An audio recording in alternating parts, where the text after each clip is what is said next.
Good evening and welcome to episode 46 of the Recce Report.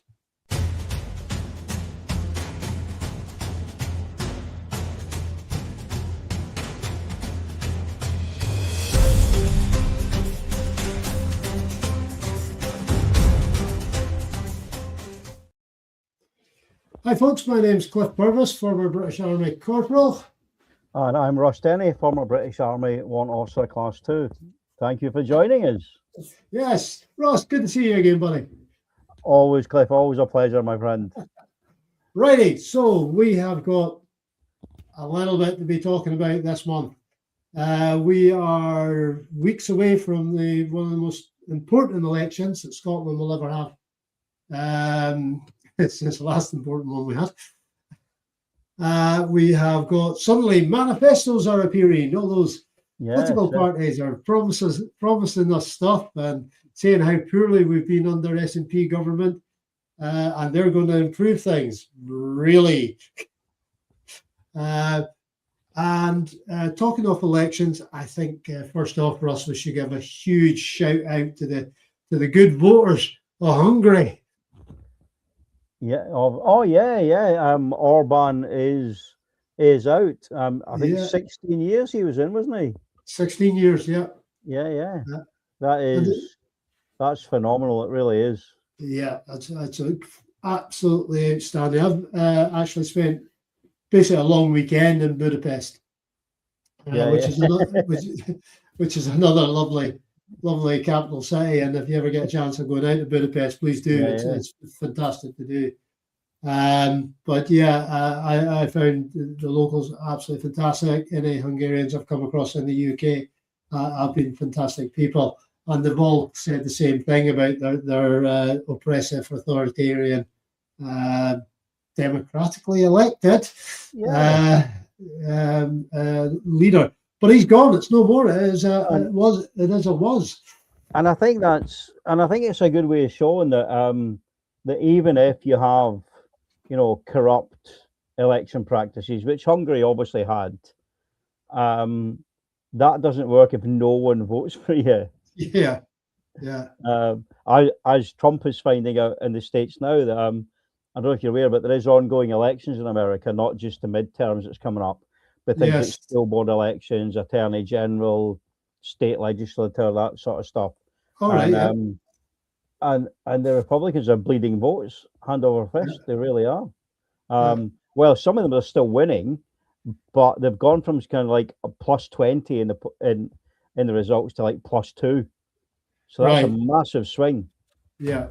If that then gets translated into their midterms, then that's going to be, well, I would think probably both the Congress and the Senate would then revert to. Well, you are, but what you're going to see is an increase in their attempts to suppress votes, to gerrymander districts, to influence, because they already want to ban postal voting, which is mental. But we had a discussion before, in the UK, I think we should go the other way, mate. I think we should make voting compulsory, like the Australians have done. And as anti-authoritarian as I can be at times, I'm absolutely with you on this one. That way, we don't get, I'm convinced, and it's only a tiny little rabbit hole, this one, right? I'm absolutely convinced that Westminster doesn't want change because they prefer it the way it is, because people are so switched off from the political system. Very few people vote, and it's only those that are tuned into politics that will bother voting, and they tend to vote, for either the Conservatives, or if they're not happy with them, they vote Labour. But there's you can't get cigarette paper between those two parties now. Anyway, and how can you say you've got a mandate? As I said before, the local and council elections tends to be around about a 35% turnout. Yeah, that's ridiculous. Yeah. How can that be? That's not democracy. No. That's the people that can be asked to vote, and I get it. And I've often had the feeling that if you don't vote, then you get the government you voted for. Yeah. But the truth Certainly is, the government you deserve. but the truth is, they found that all the arguments against making it compulsory were hashed out by the Australian government, and none of the fear mongering came to pass. There you Now turnout is in excess of 90% for every election in Australia. go. So So when well, there's a result, you can't complain about it. yeah.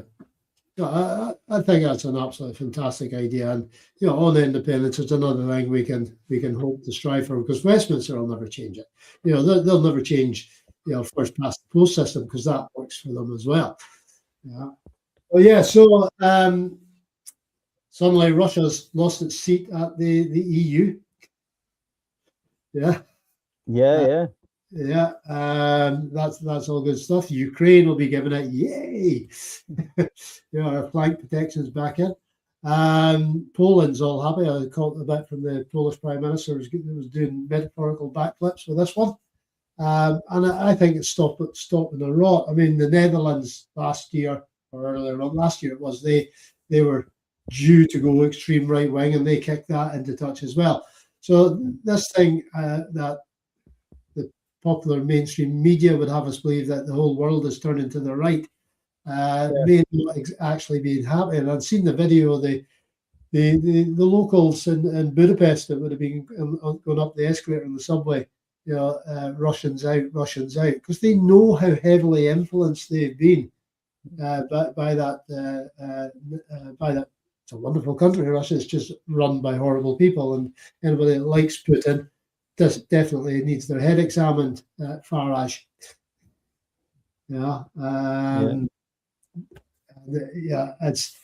It's just a fantastic result, and it should set us up here in Scotland, because I think we're the next ones for due a big election.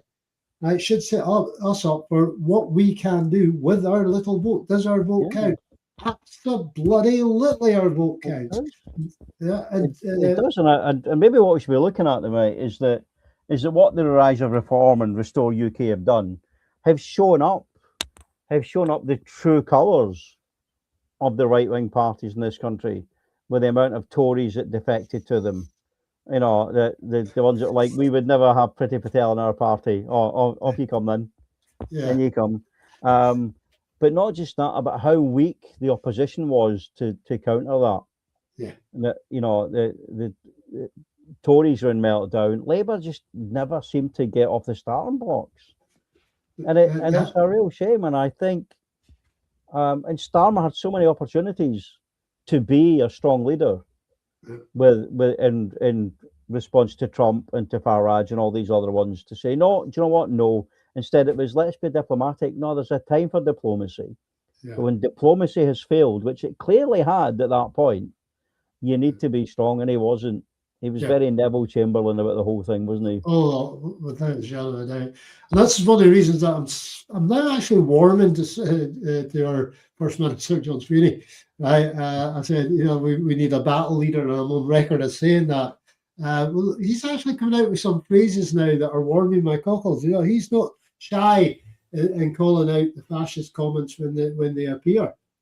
Yeah, and he will. He's been not bad, mate. But if I want to play devil's advocate for a moment, he is still he's still emblematic of the past within the SNP. Yeah. I get it. He's a good politician. He's strong at what he does. But for me, there's just too much baggage there, mate. I hope he gets us over the line. I absolutely do. But I just feel there's too much baggage there. We had a chance. After the referendum, when there was all these new faces in the party, and we just didn't capitalize on it. Yeah. Or we didn't vet some of them closely enough without mentioning any names. Yes, let's pull away from that one. Yeah, well, we're not the only, the SNP are not the only political party that's not too good in the vetting. I mean, I've got a list of candidates for every seat that's up for grabs on May the 7th there, and I've already got pen biro lines through so many reform candidates. It's unbelievable. Oh, they've lost so many, haven't they? Yeah, they've lost. How can Farage sit there and deny any knowledge of wrongdoing that he knew. He didn't know that there's. It's a Trump playbook, mate, isn't it? It's Right. deny everything or blame someone else. Yeah. You not, take all of the acclaim and none of the responsibility. Yeah, absolutely. Which is not leadership at all. No, it's not. Yeah. It's not. Yeah. He's either an incredibly poor leader, or the other side of that coin is he knows what's going on. I mean, his former leader of the Reform Wales is now doing time because, as a member of UKIP, that guy took money from Russia. He's in jail. He's in jail. Yeah, that's what I said. He's doing time. Doing time. Oh, sorry, they said fine. No, Well, he's behind bars. See, you central belt loons, you just don't know how to speak. Yeah, so yeah, and that was during Farage's time as UKIP, the leader of UKIP in Scotland. Right, he's under investigation for allegedly the same type of thing. Again, that goes back to the time when Farage was in charge of UKIP. Right. Yeah. Now, I am not in any way saying Farage is guilty of anything. Right. No, I'm saying, yeah. I mean, who was it? The American president that famously had this sign on his desk that said "The buck stops here." Was that Roosevelt? Probably. I'm sure somebody will correct me if I'm wrong. Yeah. But that's the truth about leadership, mate. Is that the buck does stop there. So if I've got people in my party who I'm putting forward for election that turns out they've got a shady past, then whose fault is that? Yeah, okay, there's the betting team. Well, who hired the betting team? Yeah. Do you know what I mean? Yeah. You're responsible. At the end of the day, as leader of the party, you're responsible. And he will be the first to call out people like Keir Starmer for mistakes that are made under his watch. Yeah. Was it does not do that himself? Yeah, of course. And his deputy head is in a bit of problem over unpaid tax, allegedly. Yeah, exactly the same thing that this person was carrying Angela Rayner out for and telling her she should resign. So why is he still in office? It's folks. What's really beginning to bug me about Farage and his gang, is how they're somehow trying to convince people that because they're millionaires being sponsored by billionaires, that they're friends of the people. These people are out to deny you your rights. It's not just the European Convention on Human Rights. They've got, with that fall of that European Convention on Human Rights goes every other right we have in this country. Yeah. The 1% are making decisions for the other 99%. Yeah. That's not democracy. That's an oligarchy. Yeah, absolutely. I mean, plutocracy. They have never, as far as I can find out, and I know I'm pretty inept at chasing stuff up on the internet, but I cannot find out what they are replacing, or supposedly replacing, the Human Rights Act of 1998 with. They say it was a more generic UK thing. Well, that act is generic to the UK thing. It was passed in the UK Parliament. It doesn't need amending. Right? Show me. I want someone, please, someone from the right wing, some fascisto, right, to come on this program tonight and show me whereabouts in the European Convention on Human Rights it says we cannot deport people. Yeah. Right? I have got printed copy of the Human Rights Act, European Convention on Human Rights, sitting in my folder here. Right? I've had a look at it. I've had a good read of it because I don't do much. Right? And I can't find anything in there that says we, as the UK, cannot deport people. There has to be due process. And that's the thing the fascistos don't want to do. They've come up with a final solution. Let's box them up, ship them out. What next? Gas chambers? Russ, I'm going off on one, buddy. And it's a conversation to be had, mate, because there used to be a process where we were signed up to an agreement where we could return illegal immigrants to the last safe country. Whatever happened to that one, buddy? Pesky little thing called the Dublin Agreement. Yeah. Unfortunately, that was it was an EU membership agreement, which we are no longer party to because the people that want to send people back to their last safe country didn't want to be in the EU and didn't want to adhere to any EU rules and laws. Yeah. And the truth is, immigration has risen since we came out of the EU, and it's no longer from the countries that it used to be. But only, I think, less than 5% of immigrants arrive by small boats. So it's not. It's manufactured the outrage by Farage and things like that. Yeah, of course it's manufactured. And I think in excess of 70-80% of all asylum claims are found to be legitimate. Yeah, yeah, and that's the problem is that the Tories stopped processing asylum claims. Yes, they did, and they stopped doing it in the countries that people were trying to. Hence the need to then accommodate people in former hotels and places like that because they weren't processing them. Yeah, I think it's only about 0.4% of the government budget is spent on these people. Yeah. So yet Farage is saying that we can stop that. We use this money for X, Y, and Z. Jeepers, 0.4% going a long way, pal. And they're not all the same. I mean, there was the debate the other night where they asked Russell Finlay about where he was going to get the money from, and he said he was going to reduce Scotland's benefits bill. Like, okay, so you're going to penalise the disabled and the disenfranchised in order to give tax breaks to the rich. Yeah, that is never. That's a let them eat cake statement if ever there was one, isn't there? Of course not. But again, this is what Farage is about as well. I mean, Russell Finlay's chasing after reform. Those that were Tory and now gone reform, he's chasing to get them back. So he's trying to out fascisto the fascists, right? Sarwar seems to forget what his party have done. About saying they're going to improve things. Let's get something absolutely straight here. There is no such thing, because everybody's on about the NHS. There's no such thing as a UK NHS. There never has been. Right? It's always been the 4 individual countries have got their own NHS, and that's partially due to different legal systems. Right? So there is a league comparison between the 4.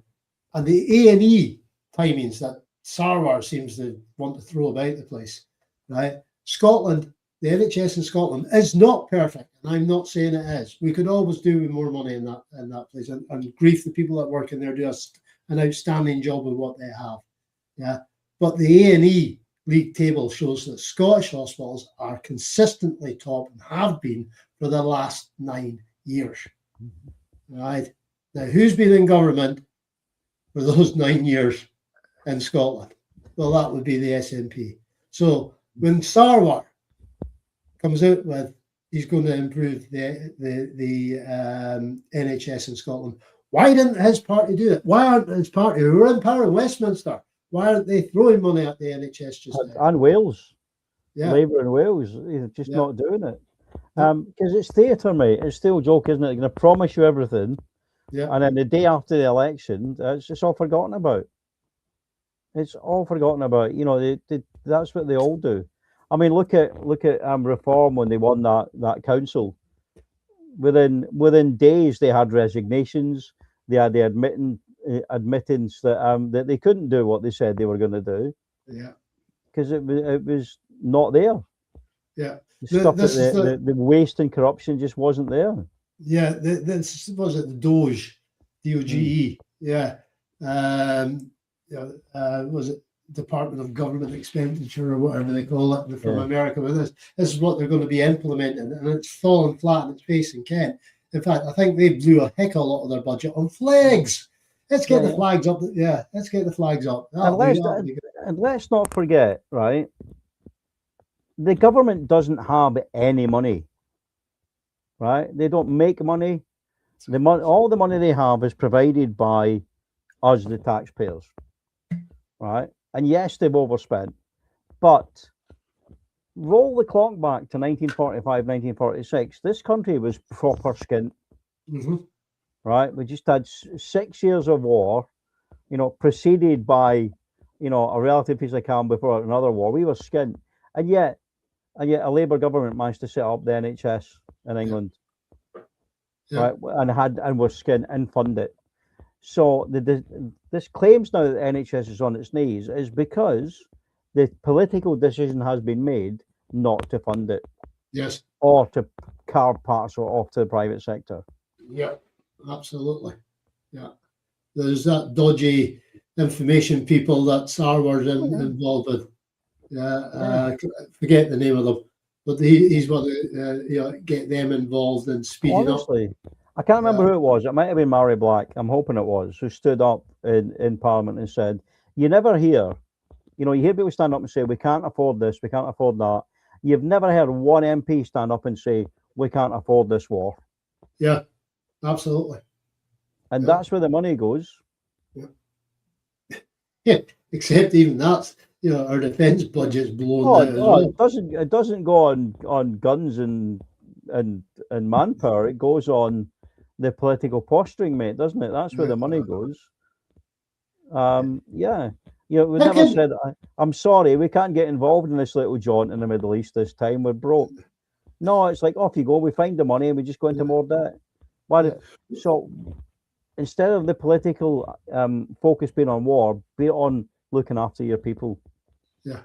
There's enough money. There's enough money on this planet currently, albeit owned by a few wealthy individuals, to eradicate world hunger. Yeah. Yes. Yeah.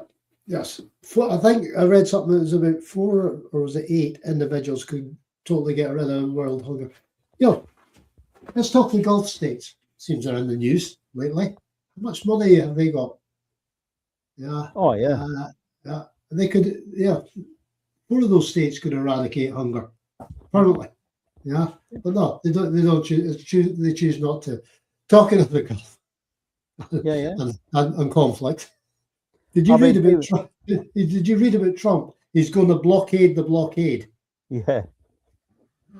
Right. We know the Straits of Hormuz are closed. Iran closed them, and I do not agree with the Iranian way of government or anything along that lines. No fan of them at all, but but who didn't see that strait getting closed? Oh mate, it was obvious, wasn't it? It was really obvious. It was literally like world diplomacy for toddlers, wasn't it? And I said that before. This shows you don't have to be very bright to be president of the United States, right? But you have to be just bright enough to understand that you have brighter people working for you, as advisors, as secretary of states and things like that. But Trump didn't do that. Trump kicked them all out and brought in his cronies. Yeah, that's what. So you've now got a secretary of war that wants to play dress up. Yeah, and you're kind of the ICE, Gestapo like. Oh, they are Gestapo. Let's call them for what they are. They are Gestapo. Yeah. Wolf Pets just reminded me that the company that Sarwar's going to farm all our information out to is Planter. Thank you. I knew somebody would have the answer for me. Yeah. So the right wing or the ultras on the right are not having a good day. I have had some time this week on the social media going through some of the stuff that's happening across the pond there, and those that are still following Trump are still following him, although he has now attacked the Pope.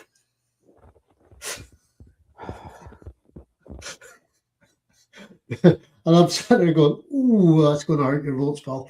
But that's it, mate. It's the final command of the party, wasn't it? Yeah. To disbelieve the evidence of your own eyes and ears was the final commandment. Yeah. And that's what Trump's followers are like. Yeah, absolutely. And then, of course, you've got our little trumpet on this side of the water. That's a good name. I'm going to start calling them that. Fascist Farage, who just idolizes Trump. He loves everything about it. And he wants to create that type of environment here in the UK. That's why we have got to get out on the 7th of May, folks. We have got to get out in our numbers. We've got to register to vote. We have got to get out and get voted. Speak to your neighbours, speak to your friends. If you can't get to the polling station, get on social media, right? Try and arrange to get someone to give you a lift to your local polling station. If you have not registered to vote yet, please make sure you do so. The deadline is fast approaching. Yeah. I think it might be the 20th off the top of my head, so a week today. Yeah, 20th of April it is, buddy. Again, in my folder of all things knowledgeable. Yes, I know most people have gone there we go. One lever arch folders. Right. And if you're watching this and you're a serving soldier overseas or out with Scotland, please make sure you go onto the website and register as a service voter, not an ordinary voter. A service voter will allow you to register at a current or previous address in Scotland and vote by post or proxy.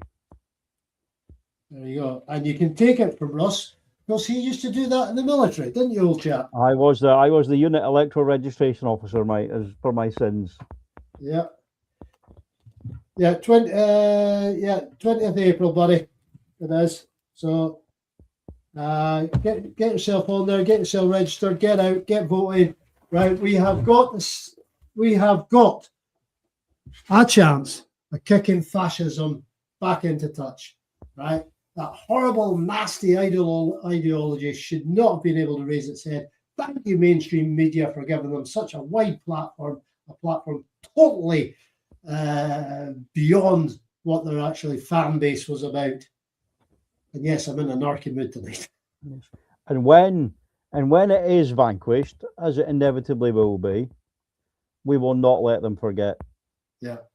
Yeah. We will not let them forget the part they played. Yeah. In setting the scene for that. Yeah, because we're going to get thrown after 7th of May. We're going to get all of that from the mainstream media thrown back at us as we go for our independence vote. They're going to come at us again, same as what they did in 2013 and 14. They're going to come at us again. All the lies, all the crap. We had their health minister coming out with they're not going to give us a second chance at a referendum. Sorry, is he a constitutional expert all of a sudden? I know. Right? He's screwing up the NHS. So what the hell does he know about the Constitution? I know. You'll notice at the bottom of the screen we're basically promoting our TikTok. I think I put a video on there today, the closing line of which if this is really better together, why does it feel like less? Yeah. Well said, Russ. That's a good statement. Yeah. Right. What else? Anyway, find us on TikTok. We need the followers. Come on. Yes. Right. And for everybody that has been following us on our various social media platforms, thank you very much for your interactions, by the way. It's always nice to get pings back. Because we need to spread the word. We need to get out. We need to spread the word. Right. Just because we support Scottish independence doesn't mean we don't like those south of the border. It's nothing to do with that. I'm half English, half my family are English. Right. And they still speak to me. They're the only ones that do, actually. Right. So it is. It's all about getting rid of the shackles that have been thrown around us by Westminster, by Whitehall, and the House of Lords. Ross, have you noticed the time? I have. We are rapidly running out of minutes on our air time. I want to thank everyone for taking the time once again to join us. I think I've been getting some reports of some issues with the Facebook feed, so hopefully you found us on the YouTube, where we are streaming, or you can catch up on the Independence Live page. But thank you from the bottom of our heart for joining us again. This is our last broadcast before the election next month. We might do an extraordinary one in the follow up to that, but we shall see. Otherwise, get out, get registered, get voted. Final word, Cliff. Yeah. Remember, folks, our future is bright. Independence is right. Sir Albert.